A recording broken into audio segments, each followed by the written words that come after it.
अस्सलाम वालेकुम वरहमतुल्लाहि वबरकातुहू। सीरतुन नबी अल्लामा शिबली नुमानी, अल्लामा सैयद सुलेमान नदवी, इन लोगों ने 4 वॉल्यूम लिखे हैं किताबों के। टोटल 7 वॉल्यूम थे, लेकिन उनको मिलाकर 4 वॉल्यूम में बाकी सारे वॉल्यूम्स कुछ में इकट्ठे कर दिए। जैसे कि वॉल्यूम 4 के अंदर 5वां, 6ठा और 7वां पुराने जो वॉल्यूम थे उनको इसमें उसका पार्ट बना दिया इसका। और हम 7वां हिस्सा पढ़ रहे हैं जो कि खिलाफत और हुकूमत के ऊपर है। और इंशाल्लाह ये हमारी रिकॉर्डिंग लास्ट रिकॉर्डिंग होगी इस सीरीज की। तो उसके बाद इंशाल्लाह हम या तो सीरतुल सहाबियात, जो कि माशाल्लाह 50+ सहाबियात का जिक्र है, वो किताब लेके आएंगे, या सीरत इंसाइक्लोपीडिया इंशाल्लाह। तो अल्लाह ताला हमें सही गाइडेंस दे कि हमारे लिए पहले कौन सी बुक को इंतखाब किया जाए, तो अल्लाह ताला उसमें हमारी मदद फरमाए। तो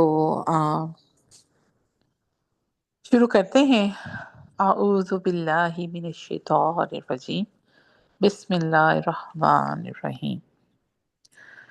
रब्बी इश्रह ली सदरी व यस्सिर ली अमरी वहलुल उक़दतम मिन लिसानी यफ़क़हू क़ौली। रब्बी यसिर वला तुअस्सिर व तमिम बिल खैर। हमने पिछली रिकॉर्डिंग में उम्मत मुस्लिमा की बासत के बारे में पढ़ा था, तो उसी को ही इंशाल्लाह ये आज कंप्लीट हो जाएगी जैसे मैंने बोला।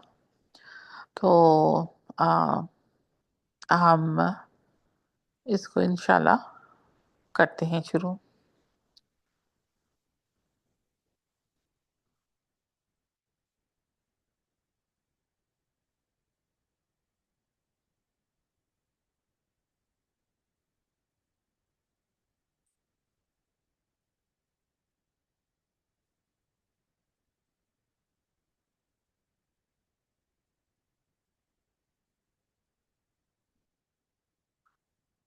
मैं ये देख रही हूँ कि हम लास्ट टाइम सोच रही हूँ यहाँ से कर लूँ शायद,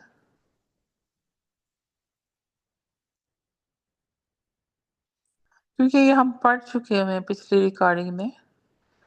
लेकिन इस रिकॉर्डिंग के लिए मैं ये देख रही हूँ मेरे जहन से आ, जो हेडिंग दी थी मैंने कि ये ठीक हो गया, मिल गई। तो चलिए जी शुरू करते हैं यहाँ से कि हमें क्या पता लगी इन सारी हदीसों से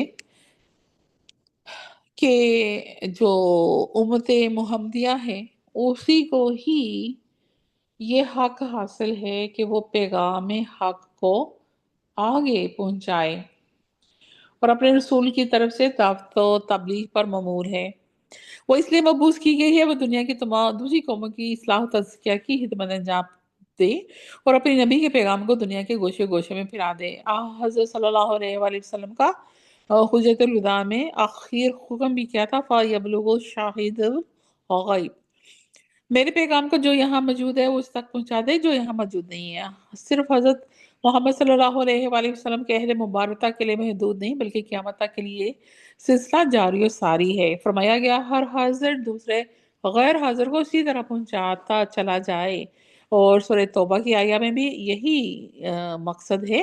फलौला फलौला नफर मिन कुल्ली फिरकतिम मिनहुम ताइफतुन यतफ़क़्हू फ़िद्दीन फ़लियुनज़िरू कौमहुम इज़ा रजऊ इलैहिम लअल्लहुम यहज़रून।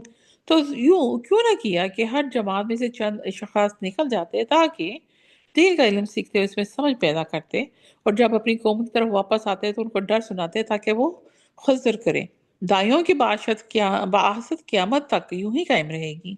और यही मंशा इसी आयत में सूरह आले इमरान में भी है, जैसे कि पहले गुजर चुका है और शाह साहब ने भी फरमाया है उसकी तफसीर में, कुंतुम खैरा उम्मतिन उखरिजातु लिन्नासि तामुरूना बिल मारूफि व तनहौना अनिल मुनकरी व तुमिनूना बिल्लाह। कौमों की रहनुमाई को जितनी उम्मतें हुई इन सब में तुम बेहतर हो, अच्छी बातों को बताते हो, बुरी बातों से रोकते हो, और बुरी बातों से रोकते हो और अल्लाह पर ईमान रखते हो। लेकिन इससे मालूम हुआ कि उम्मत का ये शर्फ इस शर्त के साथ मशरूत है, मतलब ये दोनों एक साथ चलते हैं, अकेले कोई चीज नहीं चलेगी, कि अमर बिल मारूफ और नही अनिल मुनकर के फरीजे को तर्क ना किया जाए, और ईमान ने बिल्लाह से महरूम ना हो जाए, बल्कि ईमान बिल्लाह अल्लाह के साथ ईमान जिनसे है ममूर होकर खैर की इशाअत और शर की ममानत के लिए सरफरोशी करे। इसलिए इससे चंद आयत पहले ये भी हुक्म वारद हुआ सूरह आल इमरान में, वलता कुन मिनकुम उम्मतुन यदऊना इलल खैर, और तुम्हें से एक जमात ऐसी होनी चाहिए जो लोगों को नेकी तरफ बुलाए, वयामुरूनी बिल मारूफी, और अच्छे काम करने का हुक्म दे, वयनहौना अनिल मुनकरी, और बुरे कामों से मना करे, वाउलाइका हुमुल मुफलिहून, और यही लोग फलाह पाने वाले हैं। अगेन इसका तल्लक जो सा है आपने सूरह फातिहा के साथ लेना है, जिसमें अनअमता की बातें हो रही हैं। इससे जाहिर हुआ कि उम्मत मुहम्मदिया की फलाह इसी अमर मारूफ और नहीं मुनकर और दावत तबलीग में मुजमर थी, छुपी हुई थी, जिसे हर दौर में नई नई कौमें इस्लाम की आगोश में अपना अपना खून लेकर आई और इस्लाम की सोलत और शौकत को मुसलसल क्याम और बका बख्शती रही।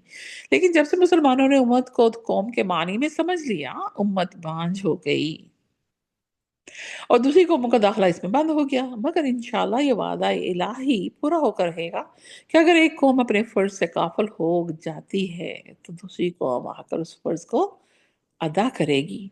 जैसे कि सूरह तौबा में अल्लाह ताला ने कहा कि इल्ला तनफिरु युअज़्ज़िबकुम युअज़्ज़िबकुम अज़ाबन अलीमन व यस्तब्दिलु, ये की वर्ड बोला अल्लाह ताला ने यहाँ, यस्तब्दिलु कौमन गैरकुम वला तदुर्रुहु शैया, अगर तुम ना निकलोगे तो अल्लाह तुमको बड़ी तकलीफ का अजाब देगा। वयस्तब्दिलु, और तुम्हारी जगह कौमन दूसरे कौम को, गैरा किसी और को, कुम वला तदुर्रुहु, तुम्हारी जगह औरों को और लोगों को पैदा कर देगा कौम से, ठीक है, जो अल्लाह के वादे के फर्माबरदार होंगे, और तुमको इसका कुछ नुकसान, तुम उसको कुछ नुकसान ना पहुंचा सकोगे। फिर फरमाया यही बात सूरह मादा में की कि या अय्युहल्लज़ीना आमनू, के ईमान वालो, ए लोगो जो ईमान लेके आए हो, मैं यर्तद्दा मिनकुम अन दीनिही, अगर कोई तुम में से अपने दीन से फिर जाएगा, फसौफा यातिल्लाहु बिकौमिन युहिब्बुहुम व युहिब्बूनहु अज़िल्लतिन अलल मुमिनीना, तो अल्लाह ऐसे लोग पैदा कर देगा जिनको अल्लाह दोस्त रखेगा, सुबहान अल्लाह, और जिसे वो दोस्त रखें, तो और जो मोमनों के हक में नरमी करें, अज्जती, एक मिनट, अज्जतिन अलल काफिरीना युजाहिदूना फी सबीलिल्लाह, और काफरों से सख्ती से पेश आए और अल्लाह की राह में जहाद करें, वला यहाफूना लौमता लाइमिन, ज़ालिका फदलुल्लाहि युतिही मन यशा, और किसी मलामत करने वाले से ना डरें, ये अल्लाह का फजल है, वो जिसे चाहता है देता है। मालूम हुआ कि नई जगह लेने वाले कौमों की सिफतें ये होंगी, अल्लाह ताला उनसे और वो अल्लाह से मोहब्बत करेंगी, अपने दीनी भाइयों के साथ नेक सलूक करेंगी, कफार के मुकाबले में सख्त होंगी, अल्लाह की राह में जिहाद के लिए हमेशा आमादा रहेंगी, और इजहार हक में किसी भी मलामत की परवाह नहीं करेंगे। लोगों ने तो उंगलियां उठानी ही उठानी है, अल्लाह ने कहा कि वो तो उठाएंगी, तुम अपना काम करो। इस बात से मुशर्रफ और कौमों की शाहिद बनकर आने वाली उम्मत के आसार और फराइज की पूरी तफसीर सूरह हज की आखिरी आयतों में है।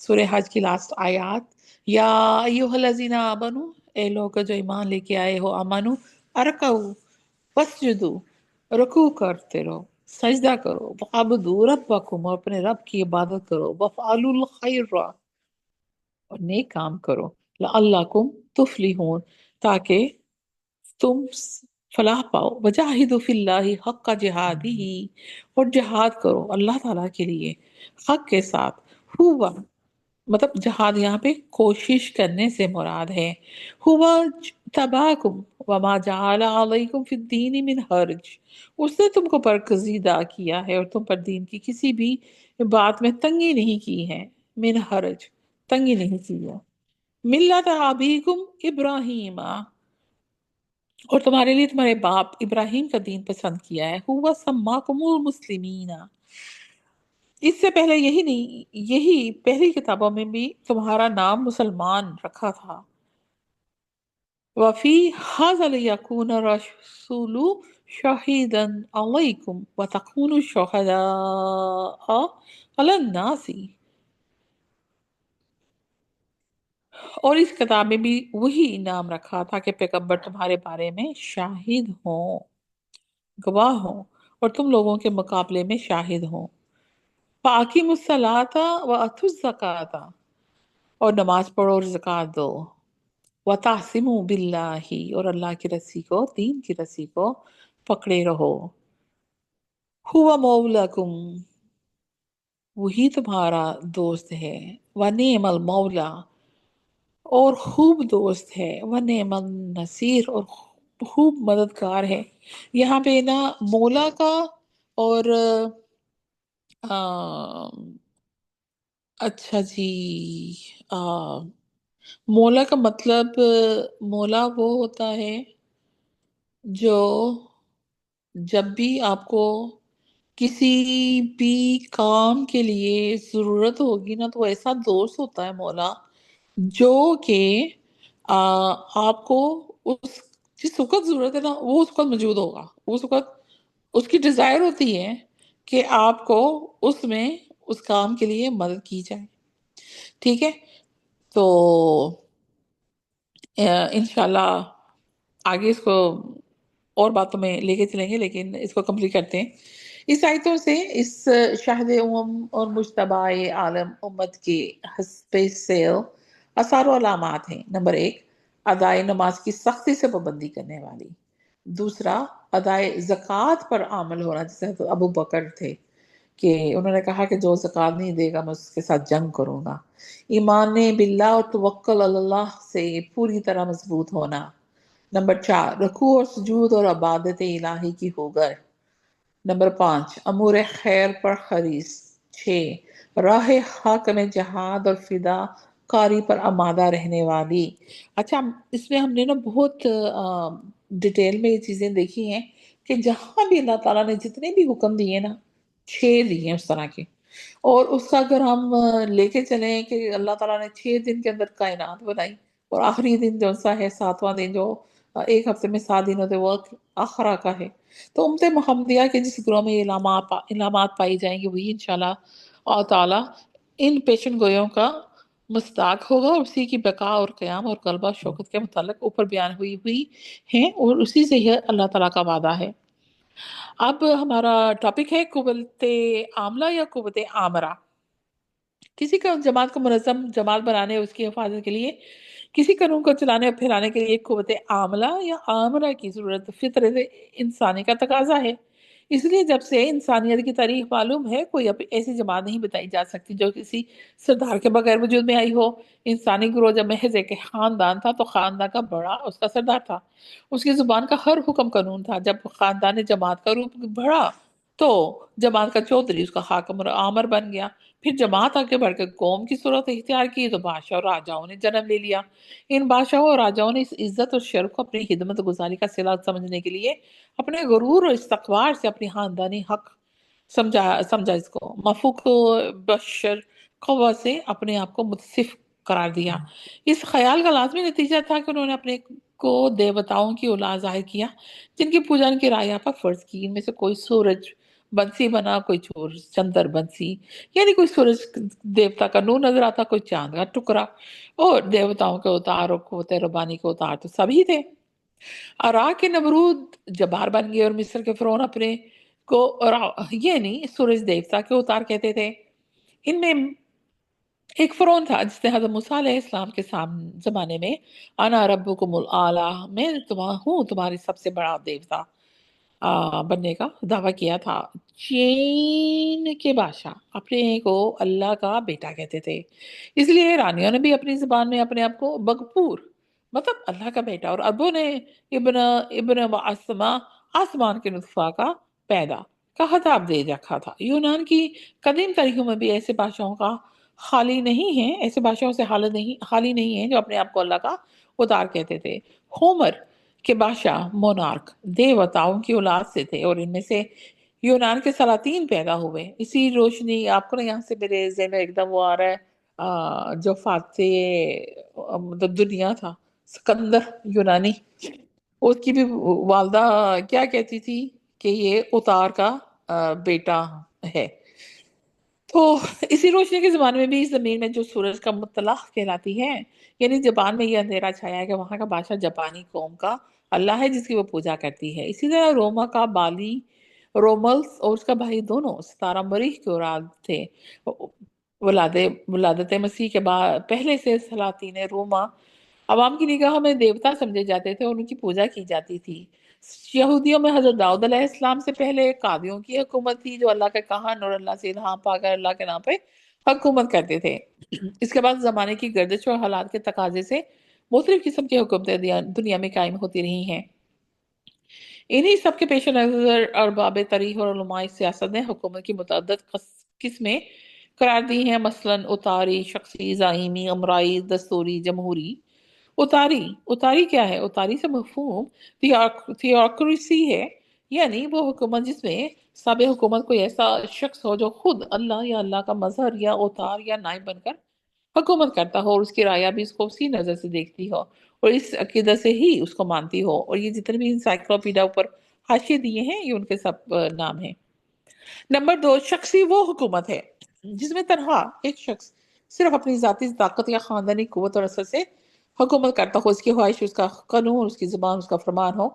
दुनिया में अक्सर बादशाह ऐसे ही गुजरे हैं। नंबर 3, क्योंकि ये जितने भी इन्होंने ये नाम लिए ना उनको एक एक करके बता रहे हैं ना, उतारी, शख्सी, जाइमी, उमराई, दस्तूरी, जमहूरी। तो नंबर 3, अगर मुल्क के बावकार और दौलतमंद अफराद मिलकर मुल्क पर हुक्मरानी करें तो ये उमराई हुकूमत है, जैसे कभी यूनान में हुआ करती थी। आमर अगर नंबर 4, अगर कोई शख्स अपनी सियासी ताकत और वज़ा कानून की कुव्वत को अपनी कौम के मुतहद अफराद के हाथ में देकर खुद को ज़ाहिरी बादशाह की हद तक महदूद करता है तो ये हुकूमत दस्तूरी हो जाती है, जिस तरह इंग्लैंड में है कि वहाँ बादशाह की कोई इख्तियार हासिल नहीं है। नंबर 5, ज़ईमी आमराना, ये वो तर्ज हुकूमत है जिसमें कोई भी शख्स अपनी जाती ताकत से या किसी जमात का रुकन और रूह रवां बनकर इसके नुमाइंदे की हैसियत से मुल्क पर हुक्मरान होता है। जैसे कि जर्मनी है, इसमें हिटलर था, इटली में मुसोलिनी था। अगर वो बादशाह नहीं थे मगर इनका हुक्म बादशाही के तौर पे माना जाता था।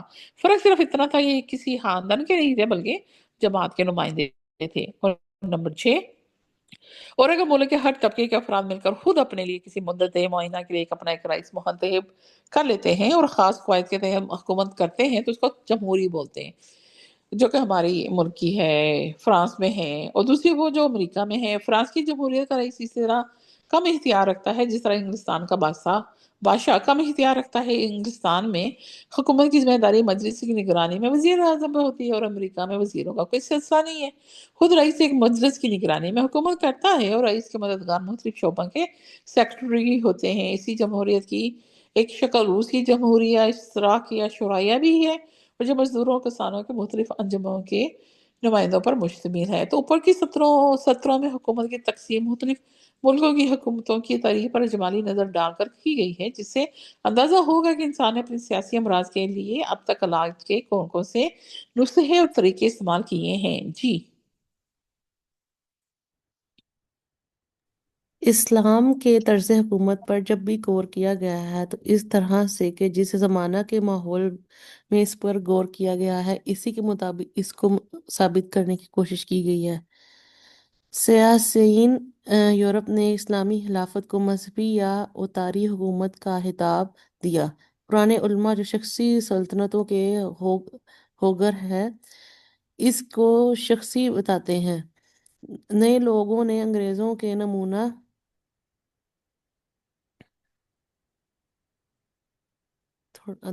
को देखकर इसको दस्तूरी बताया। फिर जब जमहूरियतों पर नज़र पड़ी तो इसको जमहूरियत कहने में तामील नहीं किया। पिछली जंग के बाद जब इश्तराकियत ने पांव फैलाए इसको इश्तराकिया कहने की भी हरकत की गई है। उसके बाद जब मौजूदा यूरोप दायमी हुकूमत कहने की भी जरूरत की गई है। और इसके बाद जब मौजूदा ज़ाइमी हुकूमत डिक्टेटरशिप कुव्वत पकड़ रही है, इसको ज़ाइमी हुकूमत डिक्टेटरशिप साबित करने के लिए मिलाने पैदा हो रहा है। असल ये है कि इस्लाम ने अपने अव्वलीन दौर में मसलन जिस तरह की तर्ज अमलन। हुकूमत कायम की और जिस किस्म की मिसालें और तालीमें इसने पेश की, इनकी रोशनी में इस्लामी हुकूमत का जो तस्वुर कायम होता है, इसमें बैक वक्त मजहबी, शख्सी, दस्तूरी, जमहूरी और ज़मीनी हुकूमत की खसूसियात और मज़ाहिर नज़र आते हैं। इसलिए अहले नज़र अपने अपने मजाक के अतबार से इसकी ताबीर करते हैं। हालांकि वाक़या ये है कि वो एक ऐसा तर्ज हुकूमत है जो मोहम्मद रसूल सल्लल्लाहु अलैहि वसल्लम ही के ज़रिए ज़हूर में आया और इस्लाम ही ने इसको पेश किया है। वो ना उतारी है, ना शख्सी है, ना दस्तूरी है, ना जमहूरी है और ना ज़मीनी है, बल्कि एक ऐसा तर्ज हुकूमत है जिसमें इन सब की खसूसियातों फ़ज़ाइल तो यकजा हैं, लेकिन वो इनके कबाइलों मसालिब से खाली है। इसलिए वो देखने वालों को कभी खुदाई, कभी शख्सी, कभी ज़मीनी, कभी दस्तूरी और कभी जमहूरी बल्कि इश्तराकी नज़र आती है। लेकिन अगर इसके असल रूह से देखिए और इसके एक एक खतो हाल का जायज़ा लीजिए तो इसकी शक्ल सबसे अलग नज़र आएगी। इस्लाम की सल्तनत तमाम तर मजहबी अहकाम पर कायम कायम है, मगर इसका अमीर या खलीफा ना अल्लाह है, ना अल्लाह का अवतार है, ना अल्लाह का मजहर है, ना अल्लाह से हम कलाम होता है, ना अल्लाह से बराह रास्त काम पाता है और ना इसमें कोई इलाही तकदीस है।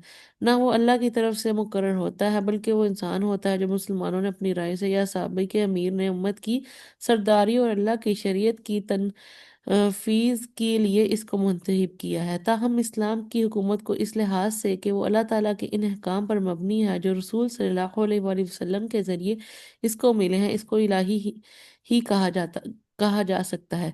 और इस बिना पर कि इस्लाम की हुकूमत में अरबाब शोरा और अहले हलो अकद का ग्रोह माना गया है और शोरा और बाहमी मशवरा की तकीद है, इसको तसामहन दस्तूरी का देना मुमकिन है। और इस सबब से कि इसके खलीफा का इंतखाब अफराद उम्मत के जानिब से भी होता है और इसको हुकूमत के हकूक और फ़वाइद में उम्मत के आम अफराद से एक ज़र्रा भी तफूक हासिल नहीं होता। अब लोग जमहूरी समझ सकते हैं और इस ख्याल से कि खलीफा के हकाम शरीय की हदायत उम्मत पर वाजिब है और वो उम्मत के मशवरों के मानने पर कतन मजबूर नहीं, इसको शख्सी कह देना मुमकिन है।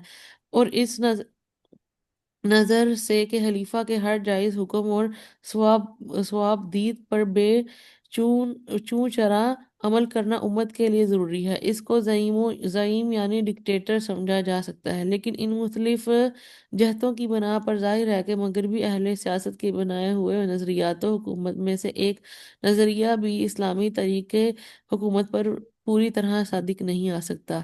असल ये है कि सियासी मुफक्करीन की नज़र हुकूमत की ज़ाहरी अशकाल के गोरख धंधों में फंस कर रह गई है और इस्लाम की नज़र इसके अंदर की हकीकत पर है। इसके नज़दीक हुकूमत की ज़ाहरी शक्ल यानी इंतखाब का तरीका, अरबाब व शोरा की तरतीब और तयन, इनके फ़राइज़ व हुकूक, इनके इंतखाब, इजहार राय के तरीके और दीगर मुतल्लिका मसाइल अहमियत के काबिल नहीं।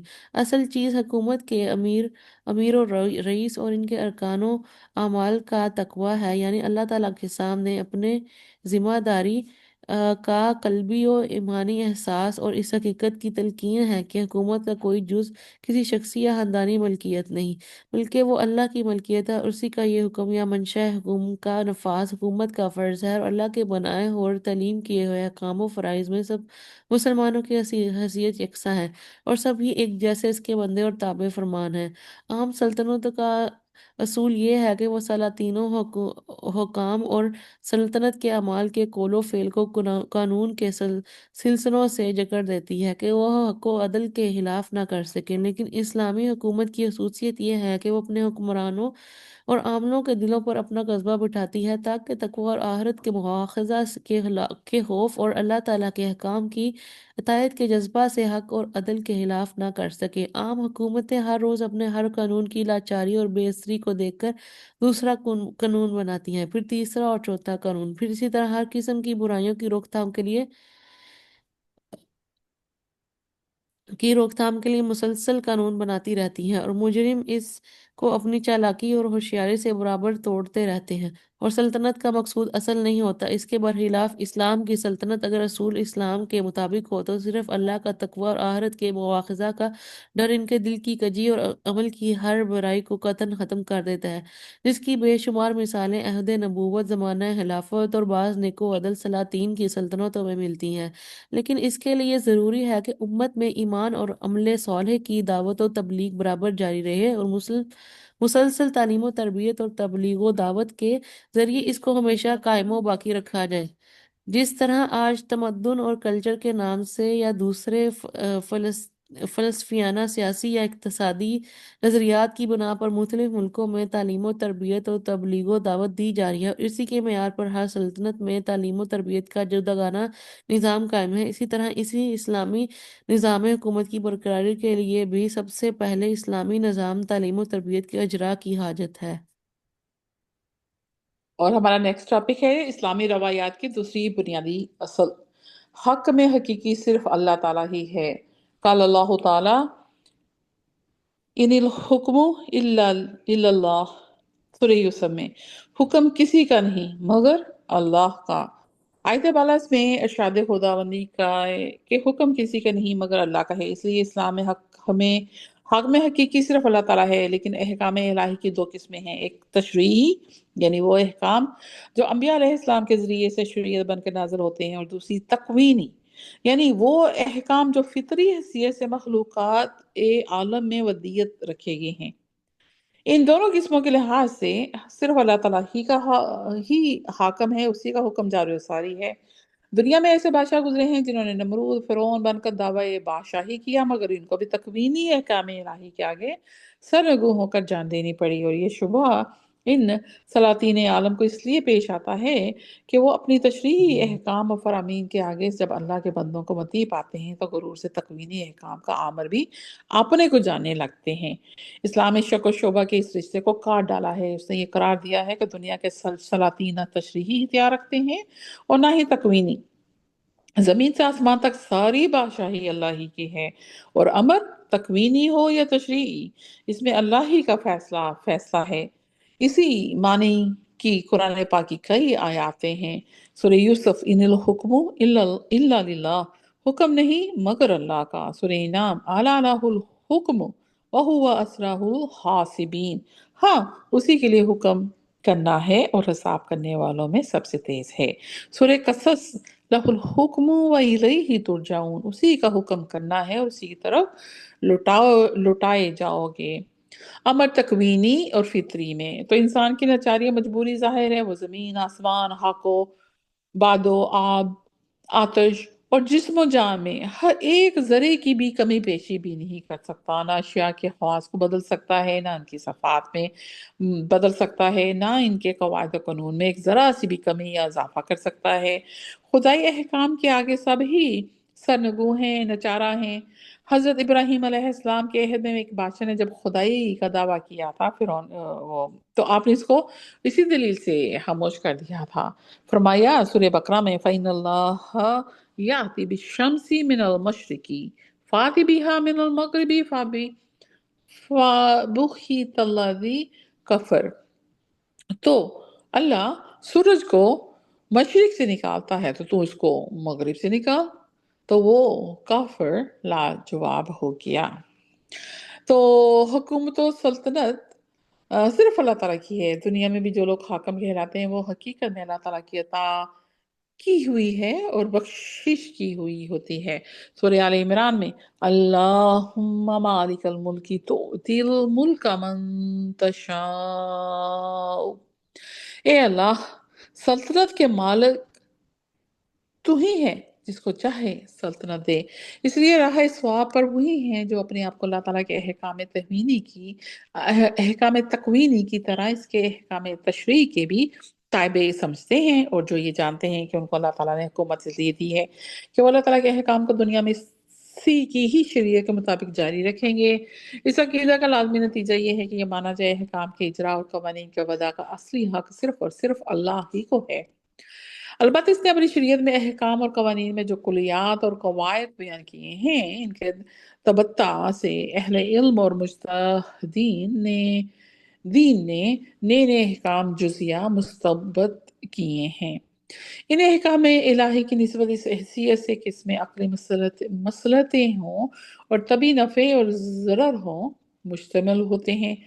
बेशुबा अहले अक्ल अपनी अक्ल और फहम से फैसला कर सकते हैं, लेकिन शरीयत में अहकाम का मदार सिर्फ इसी हैसियत पे नहीं है, बल्कि इससे अहम हैसियत यह है कि इनमें से किसी बात के साथ अल्लाह ताला की रदा या अदम रदा, जिसमें उसकी रदा शामिल ना हो, आ, या यूं कहिए कि किस फेल पे अल्लाह ताला की तरफ से स्वाब या अताब ततीब होता है, इसका हाल सिर्फ अल्लाह ताला के इरशाद और रसूलुल्लाह सल्लल्लाहु अलैहि वसल्लम के बयान ही से पता लगता है।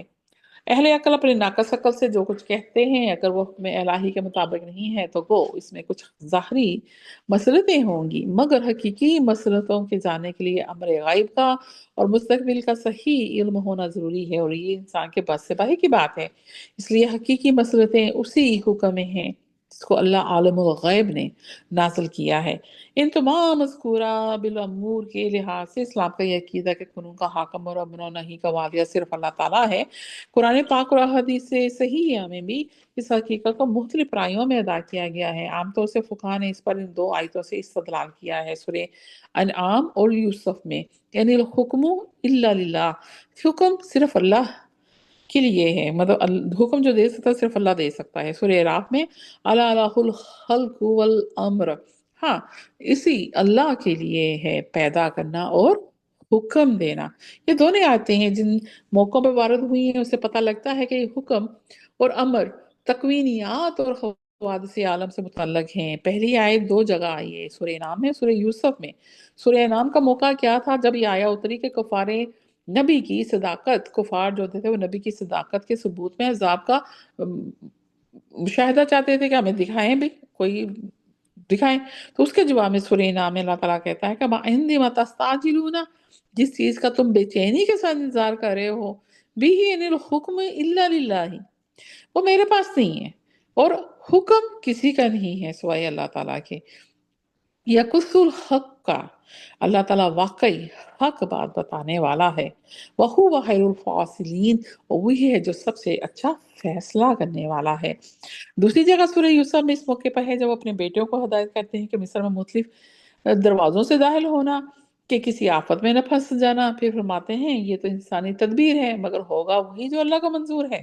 सूरह यूसुफ, वमा उगनी अन्कुम मिनल्लाहि मिन शैइन इनिल हुक्मु इल्ला लिल्लाहि अलैहि तवक्कलतु व अलैहि फलियतवक्कलिल मुतवक्किलून। जब हजरत यूसुफ, हजरत अयूब ने, यकूब ने भेजा था अपने बेटों को कि जाओ मिस्र जाओ, और फिर कहा कि सारे भाई तुम जो उनसे ना मुख्तलिफ दरवाजों से दाखिल होना। तो ये वो बात है, और अल्लाह के हुक्म को तो मैं तुमसे टाल नहीं सकता, हुक्म तो बस अल्लाह ही का चलता है।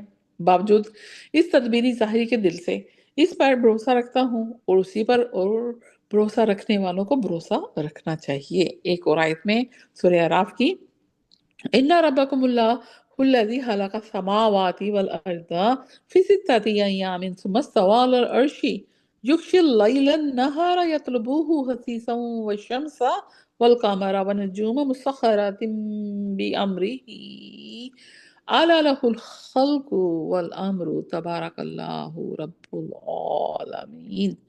बेशक तुम्हारा रब अल्लाह ही है जिसने सब आसमान और जमीन को 6 रोज में पैदा किया, फिर अर्श पर कायम हुआ, छुपा देता है रात को दिन को ऐसे तौर पे कि वो शब इस दिन को जल्दी से ले आती है, और सूरज चांद और दूसरे सियारों को पैदा किया, कमर और नजूम सियारे, ठीक है, नजम, ऐसे तौर पे कि सब इसी के हुक्म के ताबे हैं। याद रखो अल्लाह ही के लिए हास है खालिक होना और हाकम होना, बड़ी खूबियों के साथ भरे हुए हैं अल्लाह ताला जो तमाम आलम के परवरदिगार हैं। तो साफ जाहिर है कि समा का तलक खल्क और तकवीन दुआ से है। कर लें। हाँ, हाँ, ये